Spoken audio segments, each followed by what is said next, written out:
Perjalanan dari Sungai Pawan ibu kota kerajaan Matan, menuju Pekana ibu kota kerajaan Sidiniang, hanya ditempuh melalui laut, menggunakan kapal penjajah. Di dalam kapal tersebutlah permaisuri Sultan Matan, Mas Indrawati. Berikutnya putri mahkota Raja Matan Utin Kesumba. Mas Indrawati adalah putri mahkota Raja Senggauk, Raja Dayak Binua Sidiniang, Wangsa Bangkule Rajang. Mas Indrawati adalah anak dari pernikahan Raja Senggaok dengan Putri Cermin, anak Raja Kahar dari negeri Batu Rijal, Wangsa Pagar Ruyung dan Melayu Riau.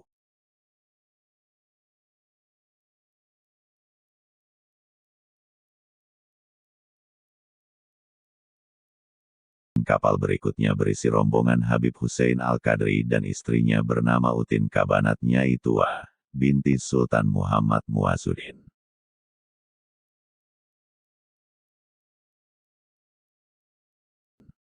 Selama perjalanan, 40 kapal penjajah terdiri dari pasukan Bugis, Melayu dan Dayak Matan, dipimpin Daeng Manambon mengiringi kapal ke Sumba menuju Pekana Sidiniang. Bertolak dari Matan di selatan menelusuri tepi laut barat Borneo, singgah di muara sungai Teluk Pakedai, di muara sungai Pulau Kubu.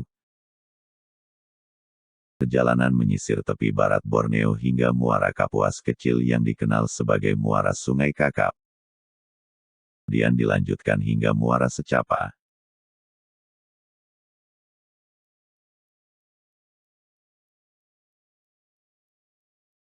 Disinilah bermula rombongan Daeng Manambon dan Kesumba tiba di pintu negeri Sidiniang, disambut dengan kondisi masyarakat yang memprihatinkan. Perintah Daeng Manambon untuk menurunkan semua bekal makanan dari penjajah, diletakkan di tepi pantai muara Secapa, di hadapan semua penduduk pintu negeri Sidiniang.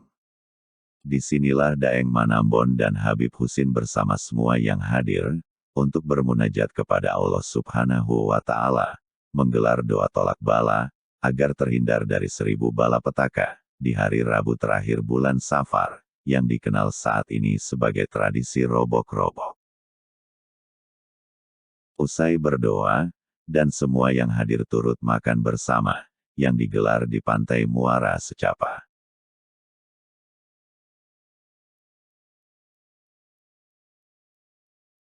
Usai robo-robo, perjalanan dilanjutkan menelusuri anak sungai menuju ibu kota Sidiniang.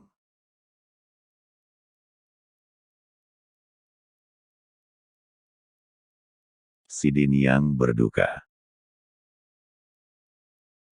Rombongan Daeng Manambon dan Kesumba tiba di Sidiniang, disambut Pangeran Dipati Sidiniang, Panglima Sangking, Panglima Kaca, Panglima Sebayak, Panglima Humut, dan Panglima Sebau. 5 panglima ini merupakan pemimpin Binua Dayak dalam kekerabatan kekeluargaan dari Raja Senggaok. Usai menobatkan Utin Kesumba putri mahkota Sultan Matan, sebagai Sinuhun Ratu Agung Sidiniang, pemimpin tertinggi kerajaan Sidiniang.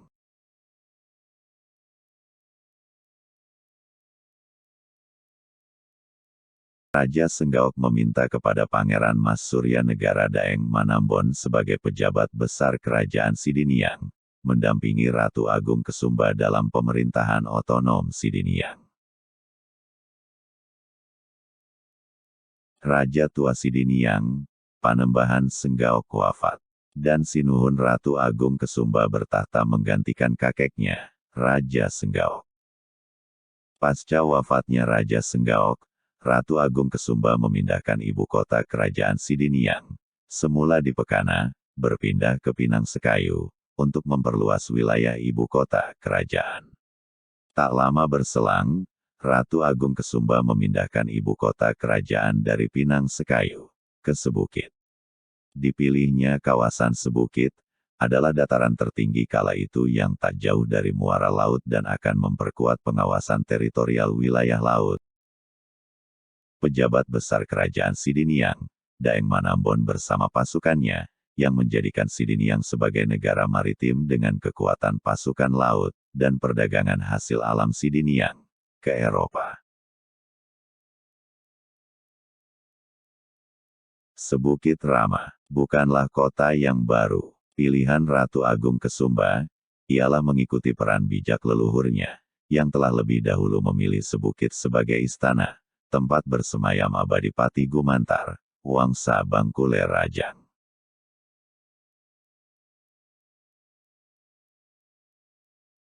Pada masa pemerintahan Ratu Agung Kesumba di Sebukit, Kerajaan Sidiniang memiliki tatanan hukum negara yang kuat, perpaduan antara hukum adat Dayak dan hukum syara Islam, terdiri dari muamalat, munakahat, dan kinayat. Kedua hukum ini sejalan dan sangat dihormati di seluruh wilayah Sidiniang, hingga mampu menyatukan banyak suku dalam satu tatanan negara, Bhinneka Tunggal Ika. Sidiniang, Bukit Rama, Istana Kesumba, awal abad 18. Masa pemerintahan Sinuhun Ratu Agung Kesumba di Bukit Rama, tepi barat pantai Borneo, dan di bawah manajemen pejabat besar kerajaan, Pangeran Mas Surya Negara Daeng Manambon. Kerajaan Sidiniang mempererat hubungan kekerabatan dan kekeluargaan. Dengan kerajaan Sambas kala itu, Daeng Kemasi menikah dengan Raden Tengah anak Sultan Sambas. Dengan kerajaan Landak kala itu, dinikahkannya salah satu anak Raja Landak Ratu Bagus dengan anak perempuan Daeng Manambon Utin Kesumba, adik dari Utin Chandramidi, juga adik perempuan dari Gusti Jamiril.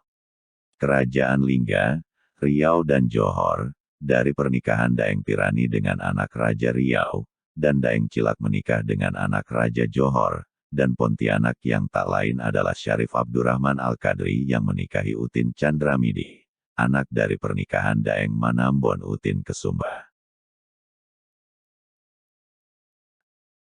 Peran pejabat besar kerajaan, Pangeran Mas Surya Negara Daeng Manambon, memperkuat sistem birokrasi di pemerintahan, yang terkenal dengan nama birokrasi perahu. Formasi yang dibentuk Daeng Manambon dengan mengangkat pejabat negara sebagai staf ahli tata negara, sesuai dengan intelektual dan kepribadian seseorang. Jabatan tersebut diantaranya, Datuk Laksamana, Datuk Kiai Dalam, Datuk Pembekal, Datuk Petinggi, dan Datuk Bendahara. Gusti Jamiril, anak kedua dari pernikahan Daeng Manambon dengan Utin Kesumba.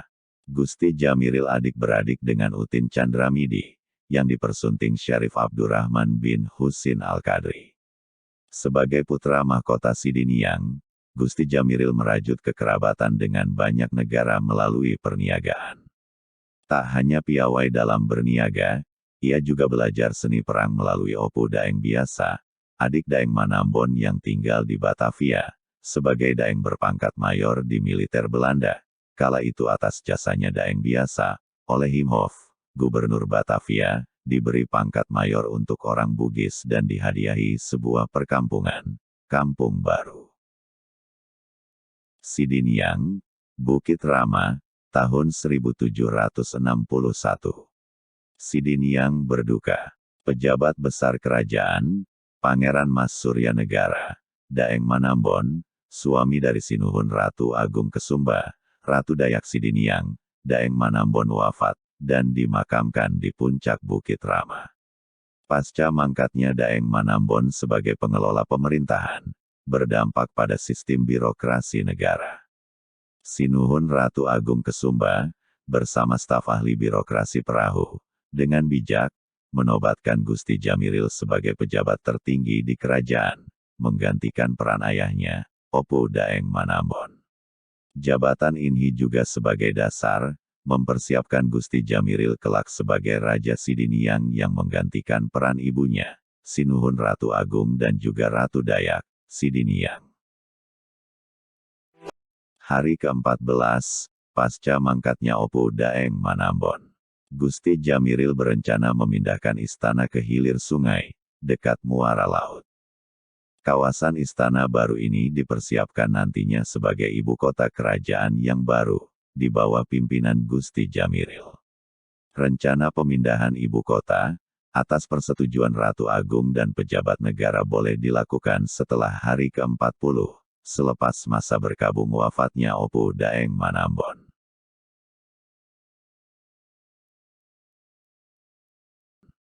Pemindahan istana beserta semua material ke kawasan baru di hilir sungai, dilakukan selama 60 hari.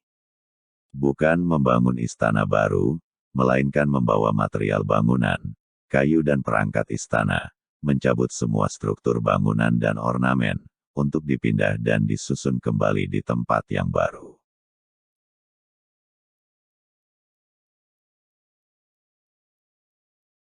Hari ke-100, pasca mangkatnya Opu Daeng Manambon, tahun 1761. Ratu Agung Kesumba, dan putra mahkota Gusti Jamiril, beserta seluruh elemen pejabat kerajaan, dan siapa saja boleh mengikuti, berpindah dari Bukit Rama ke kawasan Terusan, hilir sungai, tak jauh dari kampung Brunei tempat tinggal Habib Husin, dan pemindahan ini juga sebagai langkah tepat Gusti Jamiril, dalam mempersiapkan tantangan sebagai negara maritim, bandar yang memiliki pelabuhan, dan terletak di pintu masuk negeri.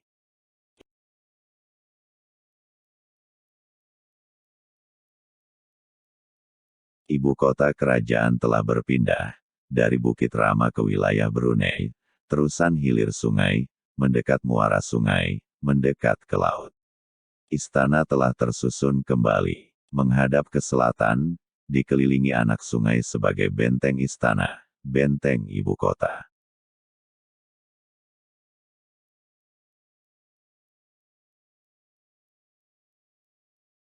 Dari 12 kerajaan yang ada di Kalimantan Barat, Mempawah merupakan salah satu kerajaan maritim yang memiliki peran besar perniagaan samudera, dan pasukan laut yang ditakuti Belanda.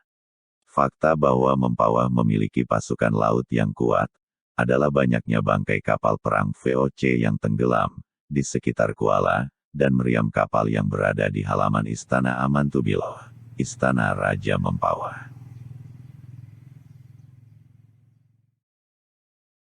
Gusti Jamiril dinobatkan oleh Ratu Agung Kesumba, diikuti para datuk pejabat negeri, para panglima Binua Dayak, kerabat kerajaan Sidiniang di Pekana, Wangsa Bangkule Rajang.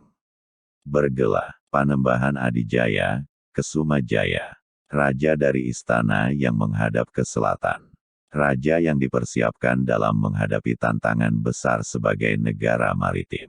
Nampawah, Istana Selatan. Mempawah, Mempang, tak dapat ditenggelamkan. Mempang, mampu bertahan dari serangan.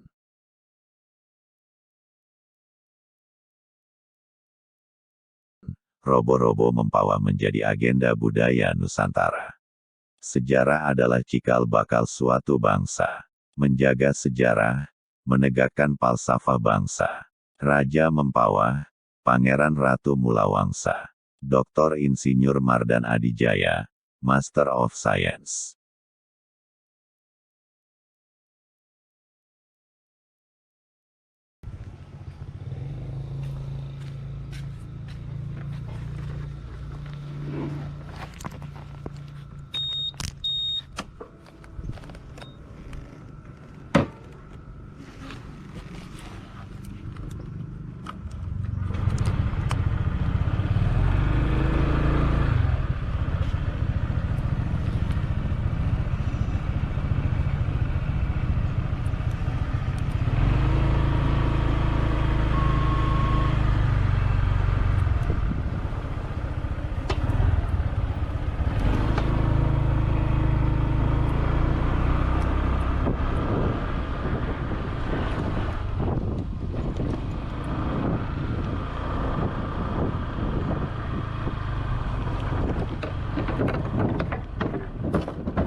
bentang alam, menelusuri hikayat negeri, meruat pusaka, penjaga tradisi. Binua, Kalimantan Barat.